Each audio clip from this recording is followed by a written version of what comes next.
বৃষ্টি ভেজা সকালে একটি সুন্দর মনোমুগ্ধকর গ্রাম্য পরিবেশের ভেজা মাটির উঠোন থেকে আজকে ব্লগটি শুরু করছি। হ্যাঁ গো, গতকাল রাত্রে একটু বৃষ্টি হয়েছিল, খুব বেশি বৃষ্টি হয়নি। ওই বৃষ্টি মোটামুটি ঘোড়া তাড়ানোর মতো, তাছাড়া কোনো কিছুই নয়। যাই হোক, আগে নিজের পরিচয় দিই, তারপর অনেক কথা হবে। তার আগে দেখো তো, ওই গ্রাম্য পরিবেশে আমাদের সেই সবুজে ভরা মাঠের কোনায় ওই যে মেঘ দেখা যায়, আর মেঘের নিচে দেখা যায় ছোট্ট ছোট্ট টিনের ঘরগুলো। কেমন লাগছে এই পরিবেশটা? ভালো লাগলে কমেন্ট করে জানিও। তো যাই হোক, চলো নিজের পরিচয়টা দিয়ে নিই। আগে দেবো বলেছিলাম, কিন্তু দেওয়া হলো না তো না। নমস্কার, কেমন আছো সবাই? আশা করছি সবাই খুব ভালো আছো, আর আমরাও ভালো আছি। আজকে আমার আরও একটি নতুন ব্লগে তোমাদের সবাইকে অনেক অনেক স্বাগত জানিয়ে ব্লগটি শুরু করছি, আর আশা রাখছি ব্লগটি তোমাদের ভালো লাগবে। জানো তো, গতকাল রাত্রে যখন একটু একটু ঝোড়ো হাওয়া বইছিল, আমার ওই টিনের চালে যখন ঝমঝম করে একটু একটু বৃষ্টির ফোঁটা পড়ছিল, তখন ভেবেছিলাম কতই না বৃষ্টি হবে। তো যাকে, আগামীকাল সকালটা মনে হয় একটু হলেও ঠান্ডা হবে।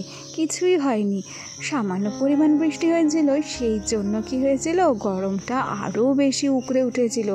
আজ সকালে কী যে মারাত্মক গরম জানো, মানে সকাল থেকেই তো গরম শুরু হয়ে গেছে, এখনও পর্যন্ত বাকি রয়েছে দুপুর, এখনও পর্যন্ত বাকি রয়েছে বিকেল, তারপর বাকি রয়েছে কিন্তু রাতের বেলা। তবে অবশ্য রাত্রেবেলা আমাদের টিনের ঘরে গরম লাগে না, ওই যে আমরা কিন্তু কম্বল চাদর এগুলো গায়ে দিয়েই শুই। যাই হোক, আজকে একটু পনির রান্না করব, আর সেই জন্য এই যে আমার বর বসে বসে পনিরটা কেটে দিল।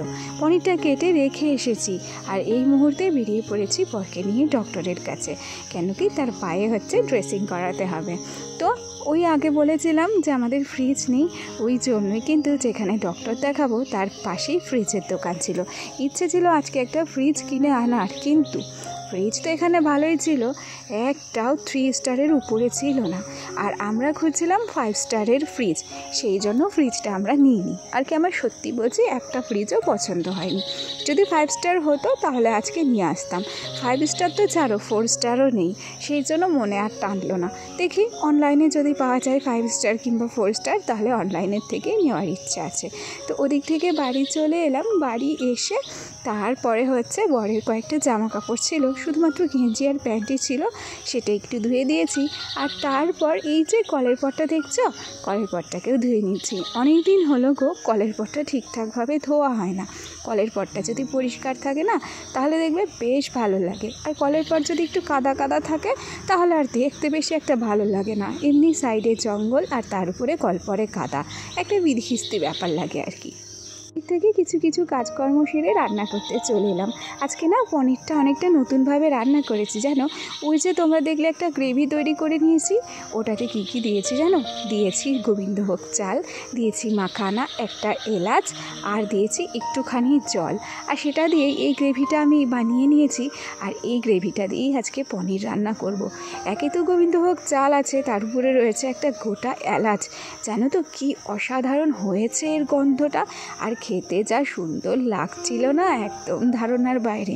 আমি কখনোই ভাবিনি যে আমি এইভাবে করে পনির কোনোদিন রান্না করতে পারবো। তার সাথে দিয়ে দিয়েছি একটু গরম মশলা গুঁড়ো, একটু জিরে গুঁড়ো, আর তার সাথে দিয়ে দিয়েছি 2 চামচ ঘি। কী যে অসাধারণ হয়েছিল, আর তার সাথে গন্ধটা যে কী অপূর্ব হয়েছিল, সে আর তোমাদের বলার মতো নয় জানো তো। অবশ্যই বাড়িতে একদিন এভাবে ট্রাই করো, বিশ্বাস করে দেখো কত সুন্দর লাগবে। ভয়েস ওভার দিচ্ছি একদম সকালবেলা বাসি মুখে। আর আমরা যতদূর জানি আর আমরা যতটা মানি, মানুষ কিন্তু বাসি মুখে ঘুম থেকে উঠে কখনোই মিথ্যে কথা বলে না জানো তো। সুতরাং আমিও কিন্তু মিথ্যে কথা বলছি না, একবার ট্রাই করো। যাই হোক, ছাড়ো সেসব কথা। গল্প করতে করতে এই যে আমার যে মিটকেসটা দেখছো, এই মিটকেসটাকে গুছিয়ে নিচ্ছি। এখন আর মিটকেসের ভেতরে তরকারি রাখতে পারি না জানো তো, কেন কি এটা তো অন্যরকম মিটকেস, সেই জন্য যদি মিটকেসের ভেতরে তরকারি রেখে ঢাকা চাপা দিয়ে দিই, তাহলে যেন তরকারিটা নষ্ট হয়ে যায়। সেই জন্যই ভাবলাম যে যেটাতে তরকারি রাখতাম সেই জায়গাটাতে সুন্দর করে একটু কৌটো কাঁটাগুলো দিয়ে সাজিয়ে নিই। সেভাবেই সাজিয়ে নিয়েছি। আর তারপর এই যে আমার রান্না তো হয়েই গেছে, গ্যাসটাকেও কিন্তু আমি মুছে নিচ্ছি। কারণ কি, রান্না করার সাথে সাথেই যদি গ্যাসটাকে মুছে নিই তাহলে আমার ওই তেল চিটে ভাবটা খুব তাড়াতাড়ি চলে যাবে, আর তার সাথে সাথে আমার একটা কাজও কিন্তু এগিয়ে যাবে। যাই হোক গো, অনেক দিন ধরে এই যে মিট গ্যাসটা দেখছো এটাকেও পরিষ্কার করা হয় না, এটাকেও কিন্তু আমি পরিষ্কার করে নিচ্ছি। আমরা অনেকেই আছি যারা ভাগ্যকে খুব বিশ্বাস করি। একটু কিছু হলে না হলে আমরা হয়তো বলে থাকি যে ভাগ্যে আমাদের যেটা ছিল সেটাই হয়েছে। আসল কথা কি জানো তো, সব সময় যে ভাগ্যে সব কিছু লেখা থাকবে তবেই আমাদের দ্বারা সব কিছু হবে তা কিন্তু নয়। কিছু সময় ভাগ্য কিন্তু আমাদের নিজের হাতে তৈরি করে নিতে হয়, ভাগ্য আমাদের নিজেদেরকেও গড়ে নিতে হয়। আর নিজে হাতে ভাগ্য করতে আহামরি কিছু লাগে না গো, একটু চেষ্টা লাগে আর একটু ধৈর্য লাগে। একটু ধৈর্য আর চেষ্টার মাধ্যমে ভাগ্যকে আমরা একটু হলেও পরিবর্তন করতে পারি। আর অন্যদিক থেকে যদি বিচার করতে চাও তাহলে হয়তো অনেকেই বলে যে ভাগ্য বলে কোনো কিছুই হয় না, যেটা হয় সেটা হচ্ছে কর্মের ফল, যা আমাদের চেষ্টা ও যত্নের ফলেই কিন্তু গড়ে ওঠে, তাই না? আবার কিছু কিছু সময় মনে হয় যে আমার ভাগ্যে মনে হয় এরকম খারাপ কিছু লেখা ছিল, যার দ্বারা জানো তো আমাকে খালি এই যে নানান রকম ঝড়ঝাপটার মধ্যে যেতে হয়। ওদিক থেকে বরটার শরীর কোনো না কোনো কারণে অসুস্থ হয়, না হয় ছেলেটার কোনো না কোনো কিছু হয়, না হয় আমার কোনো না কোনো কিছু হয়। তাকে না আমি আমার দুর্ভাগ্য বলেই মনে করি, জানো। যাই হোক, কথায় কথায় অনেক কথা হলো, কয়েকটা কমেন্টের উত্তর দিই চলো। গতকাল একটা কমেন্ট এসেছিল যে দিদি ভাই তোমার বেডের সাইডটাতে বিছানার চাদর কেন, আর তোমার বাড়ির কি হয়েছে? তো প্রথম প্রশ্নের উত্তরটা দিয়ে নিই। আসলে আমার তো টিনের ঘর, আর শীতের সময় আমার টিনের ঘরটা প্রচণ্ড ঠান্ডা হয়, আর রাত্রিবেলা না এতটা পরিমাণ ঠান্ডা হয় ভিতর দিয়ে হাওয়া ঢোকে। সেই জন্য ওই যে খাটের কোণাটাতে ওখানে আমার ছেলে ঘুমোয়, তো হাওয়া আটকানোর জন্যই ওখানে কিন্তু বেডশিটটা দেওয়া। আর তারপরের উত্তরটা দিয়ে নিই যে আমার বরের কি হয়েছে।